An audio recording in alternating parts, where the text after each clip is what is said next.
Good morning, everybody. It's a pleasure and a privilege to be here. I'm looking forward very much to the next 2 days.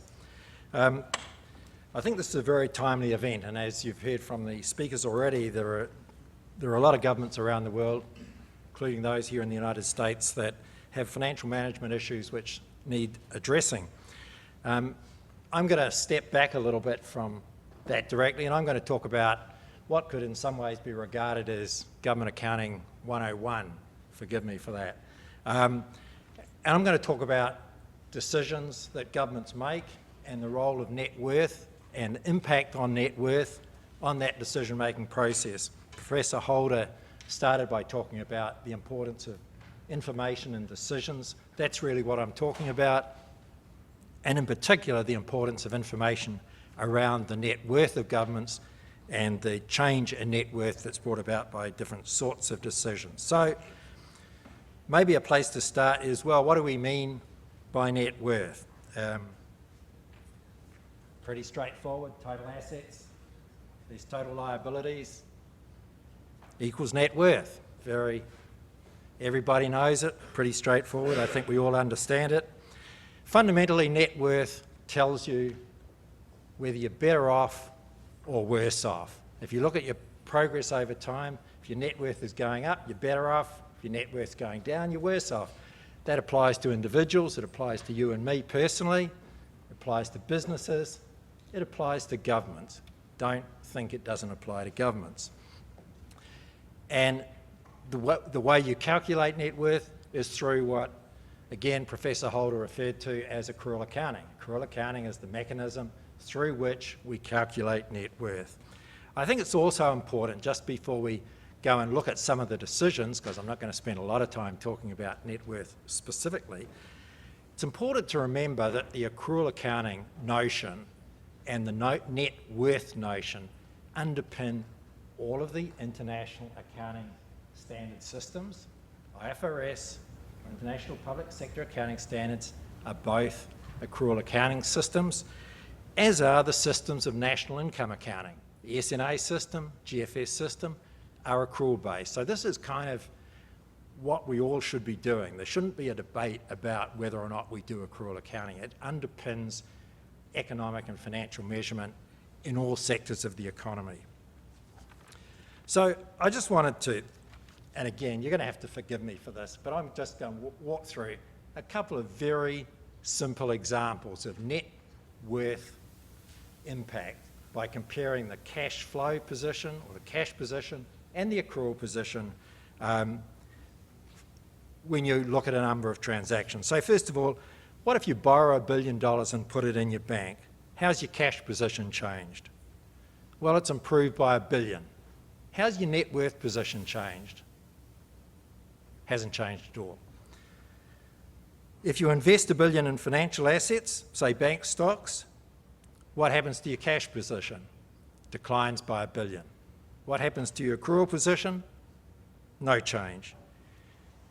If the bank stocks lose half their value, what happens to your cash position? No change. What happens to your accrual position? You just lost $500 million. There's a very big difference in the results you see depending on whether you're looking at the cash effect or the accrual effect. And then you ask the question, well, in a more day-to-day way, what sorts of decisions do governments make that rely on this sort of information? And I guess the short answer is, well, just about every type of decision. Investment and divestment decisions, clearly you need to know what the impact of an investment will be on your net worth.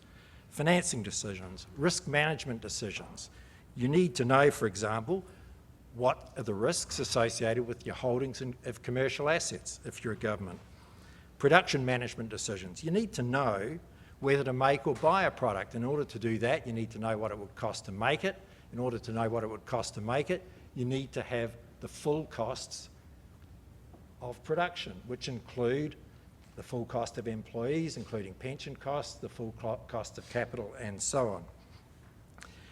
And also asset management decisions. You need that sort of information to make all of these kinds of decisions. In other words, you can't run a government very well unless you have this information. Worth recognising, though, that without net worth information, there are some decisions that you cannot consider at all. So I don't know whether there's anybody in the room who would like to explain how we should think about the structure of a government balance sheet. How many of you have seen good literature on what the structure of a government balance sheet, should look at? Giving this a problem and the guy at the back a problem too by walking around. Sorry about that. A government balance sheet, what does it look like? We don't know. So those decisions can't be made at all without you can't even think about that without net worth information. Some decisions will be made poorly without that information. So for example, ironically, cash management decisions will be made worse if you don't have accrual information, because accrual information lets you know something about your debtors and creditors and what their payment records are and things like that. So accrual information helps cash management, ironically. Then we look at some real examples, and I'm not going to go through all of these, but let's use one or two as examples. First of all, and I'm drawing these examples from New Zealand. David was kind enough to refer to New Zealand. I'll come back to some New Zealand examples in a few minutes, but just a few of the examples of the decision impact of having accrual information. The New Zealand government used to own significant assets in commercial forestry. We accounted for them properly. And unfortunately, or at least the Minister of Finance saw it this way, unfortunately, the value of those commercial forests got moved up or down quite significantly with timber prices. So if timber prices went up, the value of the forest went up, our net worth improved. If it went the other way, our net worth worsened. And so our bottom line was getting bounced around by timber prices. So what does that tell you? What it told the Minister was, we don't want to have to carry this level of commercial risk. The impact of that was the government actually sold a large chunk of that commercial forest. It didn't want to hold that on its balance sheet. So having the right information makes a huge impact on the decisions. Settlement of treaty claims with the Maori people in New Zealand. There's been a program over a number of years where historical grievances have been settled. If you were accounting for them on a cash basis, you would account for them, you know, if a particular tribe was getting so many $1 million every year for 10 years, you would just account for that as you pay it. When you account for it on an accrual basis, you recognise the whole liability the moment the settlement is reached. It hits your bottom line, your net worth, immediately. And believe me, that focuses ministers' minds. There's a number of other examples you'll see in the notes. I think Martin Wolf, in a recent FT article, really summed this up well in the first paragraph. I'd encourage you to read the article if you haven't seen it already. He said, "What is not measured does not count. This is dramatically true in discussion of the public sector. A few numbers, the annual financial deficit and the stock of debt, dominate the debate. The result is chronic mismanagement. The current UK debate, for example, largely ignores assets and makes little distinction between current and capital spending. The present focus also ignores many liabilities and pays little attention to management of assets." Perfect. I mean, that's a very concise summary of where we are. And so it was interesting also to see in the Time magazine this cover. I had this drawn to my attention in the last few days, and I immediately looked at it and I thought 13.9 trillion is the total debt of the United States. And thinking about the FT article, I thought, well, there must be more to it than that. So I looked at where David would want me to look at. I looked in the financial statements. What did I find? Well, 13.9 trillion is the debt of the US, but what about the other liabilities? And if you just look on the balance sheet, the total liabilities are 21.4 trillion, not 13.9 trillion, because the debt number doesn't include the pension obligations to public servants. That's a big amount. Perhaps 6.7 trillion isn't any longer regarded as, you know, real money, but at least to me it does seem somewhat significant. And if you look on the other side of the balance sheet, as Martin Wolf also encourages us to do, you see the US government has assets of, unfortunately, only 3.3 trillion, so not a big offset. So, you know, the debt number is a very partial number. The net worth number is a much more telling number. Okay, so I now want to, in my remaining few minutes, talk just a little bit about how net worth makes a difference. And I'm going to draw on the New Zealand experience just a little bit for this. Two things. One is the regime that I'm talking about was put in place in 1989. I don't know, Jake talks about history. 1989 seems a long time ago to me. The World Wide Web was invented in 1989 and we were still about 10 years short of Google. So it's a long time ago technologically.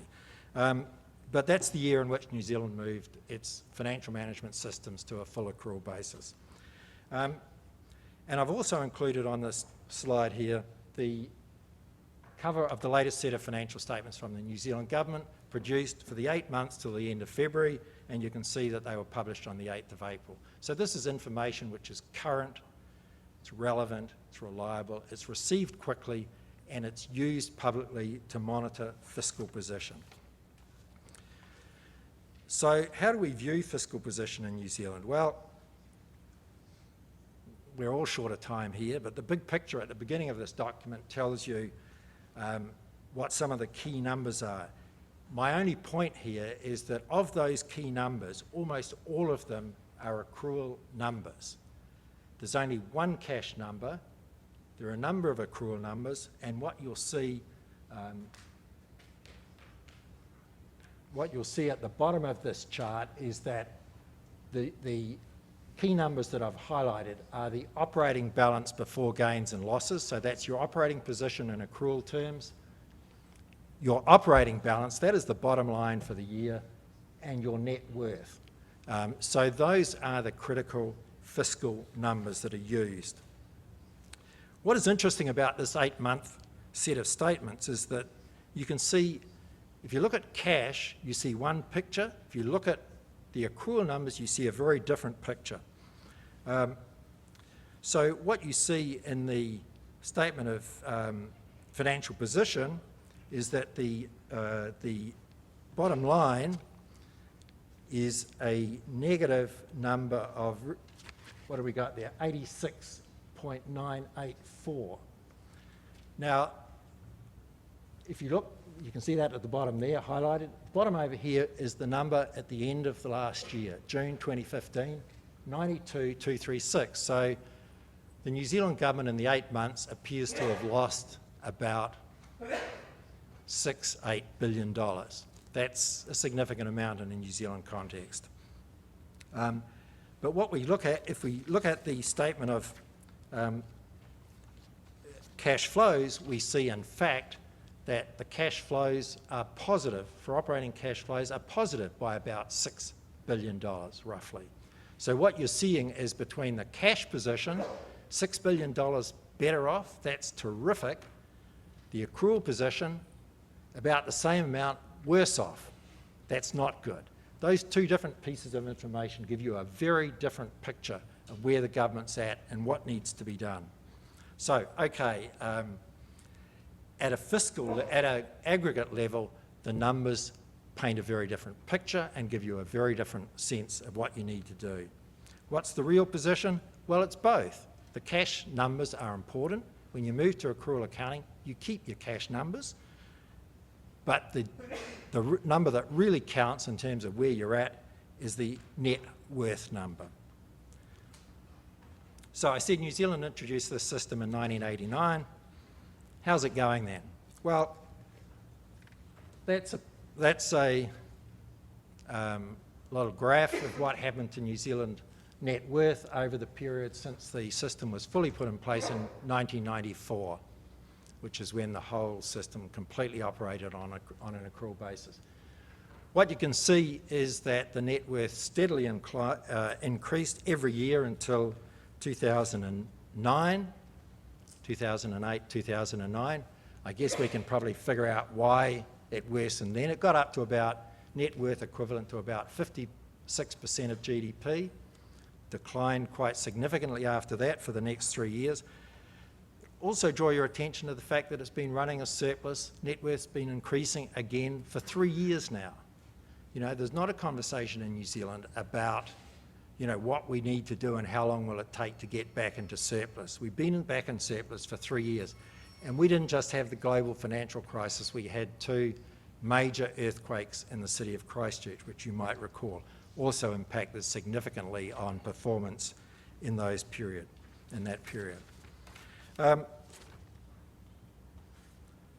Key net worth metrics. So just to pick up on some of the points about how do we think about net worth? Well, the net worth per capita in New Zealand is positive. So the net government assets amount to something like $20,000 per capita in New Zealand. Net worth as a percentage of GDP is positive, about 38%. As I say, it got up to 56% before the crisis. It's working its way back there. Change in net worth over the last year went up 14%. As the last 8 months show us, it may not be so good this coming year, largely because of valuation changes in relation to liabilities and financial assets. And we can see that, as per that graph, during the period 2000 to 2008, there was on average about a 30% increase in net worth each year, declined by about 13% each year, 2009 to 2012, and then has been going up again in the period since. I'd just like to finish really by making a point that some of you may object strongly to. I'm not really arguing a causality here, but I'm arguing an association. And one of the things that Dave Walker mentioned, the measure of fiscal governance, and in the original survey that he talked about that was done with Stanford, New Zealand ranked first for fiscal governance, even though it was second overall to Australia. I would argue that good financial management is part of a suite of things that are indicative of good governance in a country. And I just think it's worth reflecting on. This is not a chest-thumping exercise. This is just really saying a little bit about, you know, where New Zealand's at in terms of not just the issue of fiscal performance, but other areas of performance as well. So in terms of economic freedom, New Zealand ranks third. In terms of social progress, it ranks fifth. In terms of levels of corruption, it ranks fourth. In terms of ease of doing business, it ranks second. In terms of the IMF's, I think it's the latest thing I've seen on fiscal space, it's third. In terms of the rule of law, it's sixth internationally. So the conclusion I reach from that, at the very least you can say that good financial management isn't inconsistent with good social progress and high levels of governance generally. Thanks very much.